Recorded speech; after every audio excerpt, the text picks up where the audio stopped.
എങ്ങനെ ജോലി ചെയ്യുന്നു? നമ്മൾ കഴിക്കുന്ന ഭക്ഷണം എങ്ങനെ മലമായി മാറുന്നു? എല്ലാവർക്കും നോ യുവർ ബവൽ ഹെൽത്ത് എന്ന ചാനലിലേക്ക് സ്വാഗതം. എൻ്റെ പേര് ദീപ. ഞാനൊരു colorectal and stomach care clinical nurse സ്പെഷ്യലിസ്റ്റാണ്.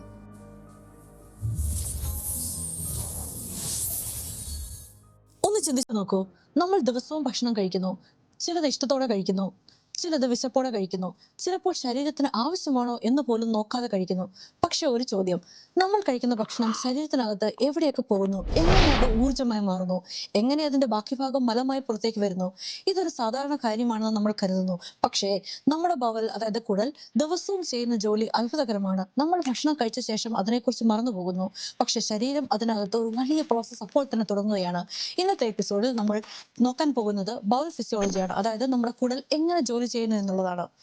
കഴിഞ്ഞ എപ്പിസോഡിൽ നമ്മൾ ബവൽ അനാട്ടമി, അതായത് കുടലിന്റെ ഘടനയെക്കുറിച്ചാണ് പറഞ്ഞത്. ഇന്ന് അതിന്റെ ഫംഗ്ഷൻ ആണ് നോക്കുന്നത്.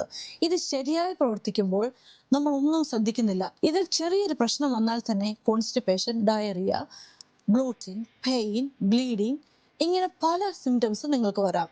നമ്മൾ ഭക്ഷണം കഴിക്കുമ്പോൾ ഡയറ്റേഷൻ ആക്ച്വലി വായിൽ തന്നെ തുടങ്ങുന്നു. ചവയ്ക്കുമ്പോൾ ഭക്ഷണം ചെറിയ പീസസ് ആയി മാറുന്നു. പിന്നെ സലൈവയുമായി അത് മിക്സായി സോഫ്റ്റ് ആവുകയും ചെയ്യുന്നു. ഇങ്ങനെ ഒരു സോഫ്റ്റ് ആയ ഫുഡ് പൈപ്പിലൂടെ സ്റ്റൊമക്കിലെത്തുന്നു.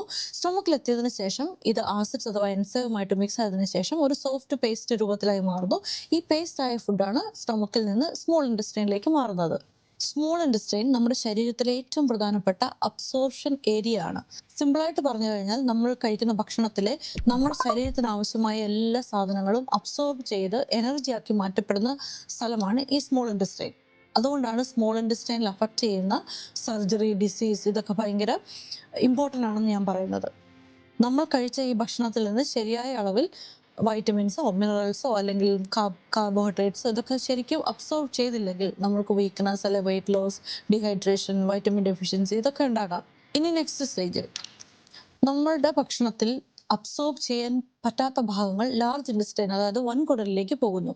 വൻകുടലിന്റെ പ്രധാന ജോലി വെള്ളവും സോൾട്ടും അബ്സോർബ് ചെയ്യുക എന്നുള്ളതാണ്. അങ്ങനെ ബാക്കിയുള്ള ഭാഗത്തിലെ, അതായത് നമ്മുടെ ദഹിച്ചതിന് ശേഷം സ്മോൾ ഇൻറ്റെസ്റ്റൈനിൽ നിന്ന് അബ്സോർബ് ചെയ്യപ്പെട്ടതിന് ശേഷം ഉള്ള റിമൈനിങ് ഫുഡിൻ്റെ അതിനകത്തുനിന്ന് ആവശ്യമുള്ള വെള്ളവും സോൾട്ടും അബ്സോർബ് ചെയ്തതിന് ശേഷം സ്റ്റൂൾ അഥവാ മലമായിട്ട് മാറ്റപ്പെടുന്ന പ്രക്രിയ നടക്കുന്നത് ലാർജ് ഇൻറ്റെസ്റ്റൈനിലാണ്. ഈ ലാർജ് ഇൻറ്റെസ്റ്റൈനിൽ നിന്ന് ഈ സ്റ്റൂൾ പതിയെ പെരിസ്റ്റാൾട്ടിക് മൂവ്മെന്റ് വഴി റക്റ്റം എന്ന് പറയുന്ന സ്ഥലത്തേക്ക് മാറ്റപ്പെടുന്നു. റക്റ്റം ആക്ച്വലി ഒരു സാക്ക് പോലെയാണ്, ഒരു സാക്ക് ലൈക്ക് സ്ട്രക്ചറാണ്. അവിടെ ഈ സ്റ്റൂൾ സ്റ്റോർ ചെയ്യപ്പെടുന്നു. ഈ റക്റ്റം ഫില്ലായി കഴിഞ്ഞ് കഴിയുമ്പോൾ ഒരു സെൻസേഷൻ നമ്മുടെ ബ്രെയിനിലേക്ക് പോകുന്നു. അങ്ങനെ നമുക്ക് ടോയ്ലറ്റിൽ പോകാനുള്ള സെൻസേഷൻ കിട്ടുന്നു, നമ്മൾ ടോയ്ലറ്റിൽ പോകുന്നു. ഇതാണ് ആക്ച്വൽ ഫിസിയോളജി. നമ്മുടെ വൻകുടലിൽ ഗുഡ് ബാക്ടീരിയാസ് ഉണ്ട്.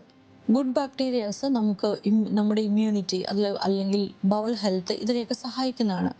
അതുകൊണ്ട് തന്നെയാണ് നമ്മുടെ ഭക്ഷണ രീതി, അല്ലെങ്കിൽ നമ്മുടെ ആൻറ്റിബയോട്ടിക്സ് എടുക്കുന്നത്, അല്ലെങ്കിൽ പല ഇൻഫെക്ഷൻ, സ്ട്രെസ് ഇതൊക്കെ വരുമ്പോൾ ഈ ഗുഡ് ബാക്ടീരിയസിനെ അഫക്റ്റ് ചെയ്യുകയും നമുക്ക് പലതരത്തിലുള്ള ബവൽ സിംറ്റംസ് ഉണ്ടാവുകയും ചെയ്യുന്നു. ഇപ്പോൾ നിങ്ങൾ ചിന്തിച്ചേക്കാം, ഇതൊക്കെ അറിയേണ്ട ആവശ്യം എന്താണ്?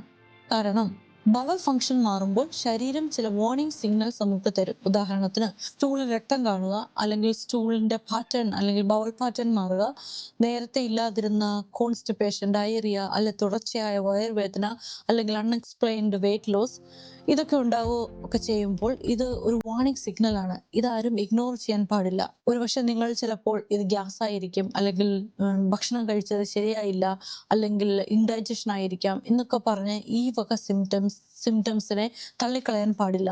നമ്മുടെ ബവൽ ഓരോ ദിവസവും സൈലന്റായി നമുക്ക് വേണ്ടി ജോലി എടുക്കുന്നു. നമ്മൾ കഴിക്കുന്ന ഭക്ഷണത്തിൽ നിന്ന് ശരീരത്തിന് ആവശ്യമുള്ളത് എടുക്കുകയും അവശിഷ്ടങ്ങൾ സ്റ്റൂളാക്കി അഥവാ മലമാക്കി പുറത്തേക്ക് തള്ളുകയും ചെയ്യുന്നു. ശരീരത്തിൽ ഉള്ള വെള്ളത്തിന്റെ ബാലൻസിനെ ഇത് മെയിൻറ്റെയിൻ ചെയ്ത് കൊണ്ടുപോകുന്നു. നമ്മുടെ ഡെയിലി കംഫർട്ടിനും നമ്മുടെ ഹെൽത്തിനും ബവൽ വളരെ വലിയ പങ്കാണ് വഹിക്കുന്നത്. അതുകൊണ്ട് തന്നെ ബവൽ ഹെൽത്ത് അഥവാ ബവൽ ഹാബിറ്റ്സിലുള്ള മാറ്റങ്ങൾ നിസ്സാരമായി ആരും കാണരുത്. നിങ്ങളുടെ ശരീരം നിങ്ങളോട് തന്നെ സംസാരിക്കും. ചിലപ്പോൾ ആ ഭാഷ പെയിൻ ആയിരിക്കാം, ചിലപ്പോൾ അത് കോൺസ്റ്റിപ്പേഷൻ ആയിരിക്കാം, ചിലപ്പോൾ അത് ഡയറിയ ആയിരിക്കാം. ഈ സിഗ്നൽ ശ്രദ്ധിക്കുക. നമ്മുടെ ബവൽ ഹെൽത്തിനെ മനസ്സിലാക്കുന്നത് നമ്മുടെ ശരീരത്തിനെ മനസ്സിലാക്കുന്നത് പോലെ തന്നെയാണ്. ഈ വീഡിയോ യൂസ്ഫുൾ ആയെങ്കിൽ ഷെയർ ചെയ്യുക. നിങ്ങളുടെ ബവൽ ഹെൽത്തിനെ കുറിച്ച് അവയർനെസ് ഉണ്ടാക്കാൻ ഈ ചാനൽ ഫോളോ ചെയ്യുക. ഞാൻ ദീപ, വീണ്ടും കാണാം.